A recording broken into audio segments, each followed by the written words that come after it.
incident that took place on Jeju Island. Hello and welcome to Arirang News. I'm Lee Jae-yoon in Seoul. From South Korean pop stars performing in North Korea to upcoming working-level talks set to be held on Wednesday, preparations are now underway for the two Koreas to successfully hold their inter-Korean summit on April 27th. And before I sit down with an expert to talk more about this, let's first head over to Devin Whiting at the News Center for the latest headlines at this hour. Devin, take us away. Hi, Ji-yoon. President Moon Jae-in on this Tuesday became only the third South Korean head of state to issue an apology to the victims of state violence. This at a ceremony marking the 70th anniversary of the tragic Jeju April the 3rd incident. Our chief Blue House correspondent Moon Geunhye has this report. Turquoise hued water, coal-black volcanic landscape. South Korea's southernmost island of Jeju is famous for its beautiful scenery and hearty local cuisine. But behind its sublime beauty lies a dark history. April 3, 1948 is attributed to a 7-year-long government-civilian clash stemming from an ideological division during which tens of thousands of islanders were brutally killed. In the several decades after 1954, the country's authoritarian governments either distorted or covered up the truth in the name of public order and peace. April 3, 2018.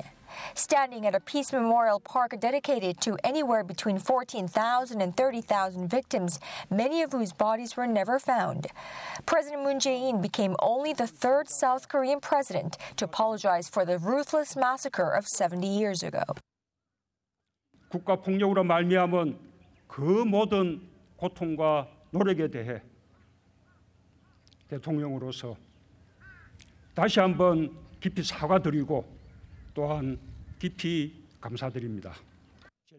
Efforts to find the truth and restore the honor of victims started in the late 1990s under the liberal president of the time, Kim Dae-jung, and were continued by his like-minded successor, Roh Moo-hyun, who became the first South Korean president to issue an official apology and attend a memorial service for the victims. But these efforts fizzled out as budgets were cut and research was stopped under the following conservative administrations. 저는 오늘 그 토대 위에서 4.3의 완전한 해결을 향해 흔들림 없이 나아갈 것을 약속합니다. 더 이상 4.3의 진상규명과 명예회복이 중단되거나 후퇴하는 일은 없을 것입니다. Making note of those who still refuse to recognize the Jeju incident, President Moon called on the nation to face squarely the dark side of Korean history, free of ideological or political agenda. 우리는 오늘 4.3 영령들 앞에서 평화와 상생은 이념이 아닌 오직 진실 위에서만 바로 설 수 있다는 사실을 다시 확인하고 있습니다. The human rights lawyer turned president whose key campaign pledge was to find and establish the truth about the Jeju incident stressed that only then can we repent of the unfortunate past and recover the universal value of mankind. 여러분, 제주에 봄이 오고 있습니다. 감사합니다. 문건영, 아리랑 뉴스. Today is the last day of the South Korean musicians and Taekwondo demonstration team's stay in Pyongyang. They've completed 3 out of 4 scheduled performances, with the final one underway this afternoon. Oh Jung-hee reports. 4 days of harmony and reconciliation between the two Koreas through music and sports is nearing an end. South Korean musicians and Taekwondo demonstrators each had 2 performances planned in Pyongyang, one by themselves and one with their North Korean counterparts. Taekwondo performances were held on Sunday and Monday. 3,300 North Korean citizens watched the Taekwondo shows. Among the attendees were Choi Hui, the chairman of the North's National Sports Guidance Committee, and several high-level North Korean sports officials. In Monday's joint Taekwondo show, both the South and North Korean teams performed for about 30 minutes, and then the two performed together for 5 minutes. Such a joint Taekwondo performance in Pyongyang was the first of its kind. A North Korean spectator told the South Korean press, despite differences in content, Taekwondo itself is the same for both Koreas. Seoul's musicians also put up their first pop concert in Pyongyang in over a decade on Monday. Titled Spring is Coming, the show featured 11 South Korean artists, including Cho Yong-pil, Lee Sun-hee, the idol group Red Velvet, and Seohyun of Girls' Generation. North Korean leader Kim Jong-un made a surprise visit to the concert with his wife and sister. He greeted and shook hands with every artist and showed interest in South Korean pop songs. He even suggested holding another concert in fall, this time in Seoul. Unlike 13 years ago, Pyongyang citizens also showed that they were enjoying the performance, clapping and singing along. As the grand finale, the South Korean art troupe started a joint concert with their North Korean counterparts on Tuesday, 3 p.m. North Korea time, 3:30 p.m. South Korea time. Then the 190-member South Korean delegation will return to Seoul together early Wednesday morning. 오정희, Arirang News. Meanwhile, North Korea's Foreign Minister Lee Yong-ho is planning to attend the Nonaligned Movement summit in Azerbaijan this week. Under the theme of promoting international peace and security for sustainable development, the Nonaligned Movement meeting involves 120 member countries, and it takes place in Baku, Azerbaijan, for 2 days, starting Friday. Ahead of the meeting, Lee will also take part in a ministerial meeting with foreign ministers from the participating states. After the summit, Lee is planning to visit Russia around mid-April to coordinate with Moscow on issues ahead of the major summits with South Korea at the end of April and with the U.S. in May. A Seoul court says it will televise this week's sentencing of former President Park Geun-hye. This will be the first time that's been done by the Supreme Court after the Supreme Court, amended the rules last year to allow the live broadcasts if deemed necessary and if the hearing is of public interest. The former president's hearing is scheduled for this Friday at 2:10 in the afternoon. Park was removed from office last year over a massive influence peddling scandal. She faces 18 charges, including bribery, abuse of power, and leaking government secrets. The prosecutors have demanded a prison sentence of 30 years. And in other news, consumer prices in Korea climbed 1.3% last month, mainly due to more expensive agricultural products. Kim Ji-yeon explains. Consumer prices in Korea saw on-year increases in the 1% range for the 6th straight month in March. Statistics Korea says its consumer price index jumped 1.3% on-year. This is mainly due to price increases of agricultural products, which spiked by a whopping 4.7% compared to the previous year. In particular, the prices of grain, including the country's staple food rice, rose by more than 20%, the steepest rate of increase since June 1996. An official from the statistics agency says, however, that price increases of vegetables has slowed compared to the previous month as the weather has got warmer. Fisheries product prices, on the other hand, rose by more than 5% on year in March. The core inflation rate, which excludes volatile food and oil prices, also jumped by 1.3% on year.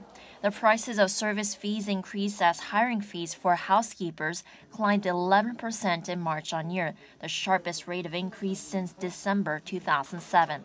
Food and beverage prices in eateries and bars also rose by 2.5% on year in March. An official from the statistics agency says, however, that it's not clear whether that's mainly due to the 16.4% increase in the minimum wage this year, currently at around $7 an hour. Kim Ji-yeon, Arirang News. A full-blown trade war between the United States and China is looking more and more likely as the U.S. gears up to unveil its final list of the Chinese goods that'll be subject to higher tariffs. And Beijing is retaliating by slapping duties on almost 130 U.S. goods, mostly food products. Kim Yo-sun reports. The U.S. is set to announce a final list of Chinese goods that will be subject to additional tariffs by Friday, a move expected to intensify trade tensions between the world's two economic superpowers. This comes as President Trump signed the China tariff proclamation last month as part of punishment against Beijing over its intellectual property rights violations. The list, covering $60 billion worth of annual imports, is expected to target over 100 products, including home appliances. China, for its part, has threatened to retaliate with its own trade sanctions. Beijing's finance ministry said in a statement Sunday that it's increasing the tariff rates on 128 kinds of U.S. products, including pork and fruits, and the new rates came into effect on Monday. It's imposing 25% tariffs on 8 kinds of U.S. imports, including pork, and a 15% tariff on 120 other goods, including fruits. The tariffs mirror Washington's 25% charge on imported steel and 15% hike on aluminum announced in March. Such tariffs are seen to target America's so-called Farm Belt voters who helped to elect Trump, as U.S. farmers who export wine, fruit, and pork will be hurt the most by Beijing's move. Kim Yo-san, Arirang News. I'm Devin Whiting, and those are your news headlines for this hour.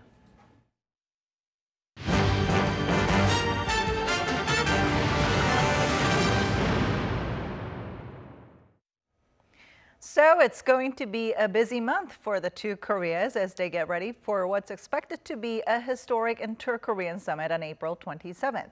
And on Wednesday, the two sides are holding working-level talks on protocol, security, and press coverage for the inter-Korean summit. To tell us more about what we can expect up until the April summit, Dr. Bong Young-sik, a researcher at the Yonsei Institute for North Korean Studies, joins us in the studio today. So good to see you. Pleased to be here. All right, so first and foremost, tell us about tomorrow's working-level talks between the two Koreas. Well, the historic summit meeting, which will be third time in history, will be held on 27th. So we do not really afford too much time for preparation. So it is a working level meetings to deal with, as you said, protocol and mostly security, because this is the first time that North Korean leader, will come to South. The previous two summit meetings were held in Pyongyang, so the security issues must be very pressing for the side of North Korean government. So recently what's interesting is that North Korean leader Kim Jong-un's wife, Lee Seol-ju, has been accompanying her husband to a lot of events, including the South Korean performance on Sunday. And there are also questions as to whether First Lady Kim Jong-suk and Lee Seol-ju will be attending the April summit. Well, I cannot rule out the possibility of both of them attending the summit meeting with the chairman Kim Jong-un. But thinking of the logistics of the third summit meeting taking place in Panmunjom, not in either in Pyongyang or in Seoul, then their roles must be quite curtailed. So although there is a growing interest in North Korean government to project the image of a normal state, just like any other countries in the world, by accompanying the First Lady or even the mother of the Supreme Leader. But in terms of logistics, there might not be the high possibility for them to accompany Mr. Kim Jong-un because of the venue of the summit meeting. Meanwhile, North Korea's Supreme People's Assembly, where decisions and policies get rubber stamped, will be holding a meeting on April 11th. Now, what kind of decisions will be approved there, especially in regards to recent developments on the Korean Peninsula and with other countries, including the U.S. and China? The foray of Mr. Kim Jong-un's political actions have been external relations. Summit meetings scheduled with South Korea and the United States, and his sudden visit to meet Chinese President Xi Jinping. And there's a rumor that he might reach out Vladimir Putin, the president of Russia, prior to the North Korea-U.S. summit meeting. But at the same time, it is very urgent for Mr. Kim Jong-un to facilitate the domestic grounds for his foreign policy and stabilize the domestic economy and political conditions. So in the Supreme People's Assembly, I believe that the main agenda will be reshuffling of the cabinet members because of the important pillar of the Pyeongjin policy of North Korea. The central policy of North Korea, the simultaneous pursuit of nuclear development and economic development, requires improvement of the second leg of the policy, which is economic development, which has been quite delayed because North Korea's exclusive focus on developing nuclear weapons and intercontinental missiles. Right. So I guess the ball is moving from focus on the military policies to economic policies, and the Supreme People's Assembly will be the first political gathering to materialize the more concrete vision of economic development by the Kim Jong-un government. So we'll be seeing quite a shift in that sense. Now, April 15th is also officially known in North Korea as the Day of the Sun, marking the birthday of North Korea's founder, Kim Il-sung. Now, what kind of events do we have, can we expect in regards to that occasion? What kind of events can we expect? Thankfully, I could rule out North Korea waging major provocations like launching a satellite in violation of the United Nations Security Council resolutions this time. Because it is very important for North Korean leadership to maintain the atmosphere conducive to continuous negotiations and diplomatic dialogue with outside world. I believe that most of the actions in celebration of the Day of the Sun, the birthday of the great leader, the first leader of North Korea, and the grandfather of the current leader, Kim Jong-un, will be focused on promoting the sense of confidence and the victorious mood that urging the people to fasten their belts just a little more while so that they can achieve the huge trophy which exists just around the corner. Now, I think it's interesting that Kim Jong-un's recent moves indicate that he has been expanding his scope of diplomacy in many different ways. Right. In fact, what's interesting is that Kim Young-chul, vice chairman of the North's ruling Workers' Party, visited the Reporters Hotel in North Korea and apologized for them being denied entry to the theater where South Koreans performed on Sunday. Now, I think this is a very rare apology. Well, apology must be a very rare commodity for North Koreans, right? Very proud people. The very fact that Chairman Kim Young-chul not only apologized for the inconvenience rendered to the South Korean reporters, but also identify himself as allegedly the main figure behind the sinking of Cheonan battleship in 2010, show that North Korean government is very carefully and thoroughly following what has been going on in South Korea. It is an example that North Korean leadership remains extremely sensitive to the changing public opinions regarding the current North-South Korean engagement and North Korea's position on many important issues. So by projecting such a soft image with an apology on as a host of the cultural event, then North Korean government must have aimed at maintaining the same image as a cordial, normal country, but at the same time made a statement that North Korea is absolutely in control of the whole situation. Now, you said earlier that it's possible that Kim Jong-un might meet with Russian President Vladimir Putin, and now North Korean Foreign Minister Lee Yong-ho is actually expected to visit Moscow. So tell us more about this visit.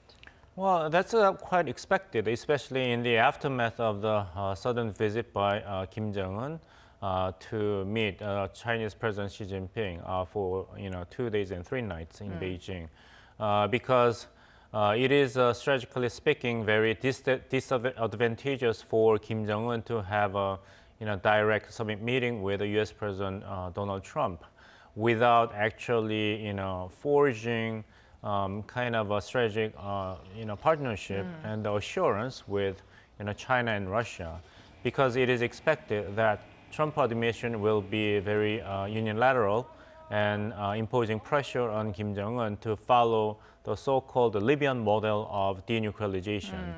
But North Korea's concept of denuclearization remains quite different from the kind of denuclearization that the United States government is demanding. Right.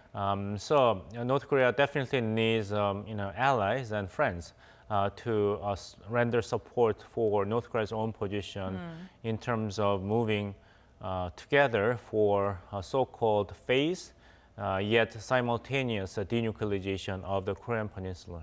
That will be the main topic, I guess, in regards to denuclearization. But shifting our gears a little bit, the two Koreas also agreed to have their athletes march in together for the upcoming Asian Games in Indonesia in August, following a meeting between the sports ministers from both sides on Monday.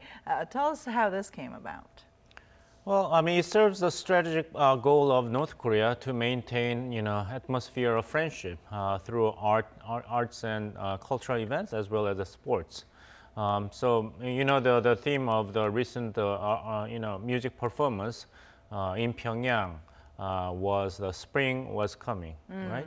And Chairman Kim Jong-un quipped in the aftermath of the first performance that this is so nice that why doesn't the South Korean government host a similar event in the fall so that we, under the theme of the fall, is also coming. Okay. So, joint participation in the Asian Games in August is a kind of a part of the whole continuum of improvement on the front of inter-Korean relations. And North Korea also said that it's committed to participating in the 2020 and 2022 Olympics too. Right. I mean, this is all nice, but at the same time, we have to keep in mind that improvement of the inter-Korean relations is one thing, but the main goal is how to finalize the denuclearization in a sense that is acceptable not only to North Korea or some countries, but all related parties in Northeast Asia. Right. That's probably why the U.S.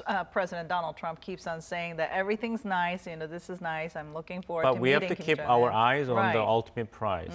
Because he said that he's going to keep the maximum pressure and sanctions on North Korea for denuclearization, right? Now, talking about Trump, actually, Japanese Prime Minister Shinzo Abe announced his plan to visit the United States on April 17th to the 20th to meet with U.S. President Donald Trump to discuss North Korea and other bilateral issues ahead of the U.S.-North Korea summit as well as the Inter-Korea summit. So what can we expect from this Trump-Abe meeting? Well, there's a mounting pressure on the Abe administration of Japan about so-called Japan passing. More correctly, according to U.S. President Donald Trump's own word, there has been skipping Japan. No. So Abe administration wants to register the voice of Japan between the summit meeting between the two Koreas and the summit meeting between Mr. Kim and Mr. Trump, so that Japan's strategic interest will not be ignored. We all know that the main reason why Prime Minister Abe emerged as a national leader who happened to serve the position of Prime Minister not just once but twice is he has maintained very strong stance on the abduction issues with North Korea since early 2000s. So it is reported that the Prime Minister Abe is going to strongly urge U.S. President Donald Trump once again that abduction issue should be part of the settlement of the so-called North Korean crisis on the Korean Peninsula. And if there will be meaningful progress on the front of a denuclearization of North Korea, then Japan would want to have its own summit meeting with Pyongyang so that Japan's economic influence can play an important role to register Japan's strategic interest and influence on North Korea in the future. Something very similar to the diplomatic normalization between Japan and South Korea under Park Geun-hye government in 1965.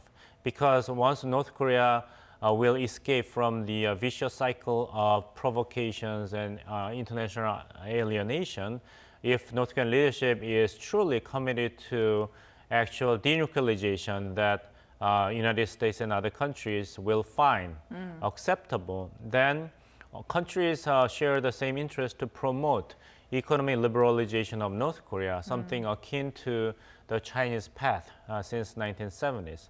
Then Japan's financial influence can play an important role. So Japan is looking for its own window of opportunity to register its own interest and voice. Now, at this point, you mentioned it earlier, though, but the U.S. and North Korea and China obviously differ in ways when it comes to denuclearizing the Korean Peninsula. So what are some of the ways that we could see them kind of narrowing the gap there?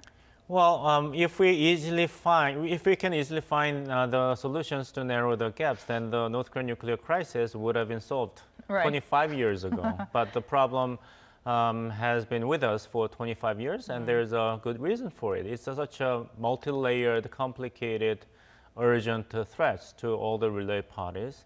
But one thing is really clear, that time has almost run out, that North Korea's nuclear and the intercontinental missile capability pose not just a remote threat to the United States, but the United States is really serious about the magnitude and urgency of what kind of threats North Korea can pose on the United States.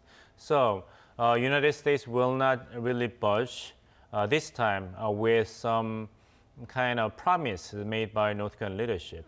It would definitely demand concrete actions followed by the North Korean leadership in terms of very concrete steps toward denuclearization. Unless North Korean leadership will take concrete actions to dismantle its nuclear facilities and transfer the nuclear facilities, machines, and materials out of the country, then I don't see there's any reason for the Trump administrations to immediately relinquish the existing economic sanctions on North Korea. The main reason why North Korean leadership came out to talk to the United States. All right. Thank you so much for your insight today. You're welcome. And that does it from me. But we'll be back here tomorrow at the same time for more in-depth analysis on various issues here in Korea and around the world. So don't forget to tune in then. Thanks for watching and see you soon.